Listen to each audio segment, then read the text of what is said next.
Digitech computer centre থেকে আমি পৃথা। আজকে আবার আপনাদের সামনে একটা ভিডিও নিয়ে চলে এসেছি।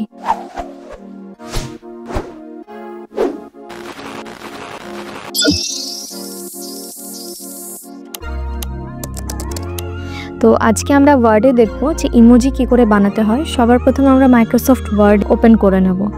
দেন কিছু কোড আমরা টাইপ করব। এখানে দেখতে পাবেন 1F432 লিখে Alt+X করেছি, তো সাথে সাথে এই ড্রাগন ইমোজি চলে আসবে স্ক্রিনে।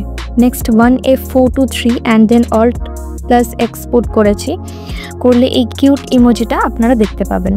তো এইভাবে 1F456, 1F4678, 1F467, 3 এর জন্য 1F333, 1F222, 1F212 এরকম আরও ইমোজির কোড আছে, যেটা টাইপ করলেই আমরা আমাদের পছন্দ মতন ইমোজি খুব সহজেই পেয়ে যাব। এটা একটা শর্টকাট ভিডিও। এরপর আরও এরকম ভিডিও পেতে হলে আমাদের চ্যানেল সাবস্ক্রাইব করবেন। Thank you for watching.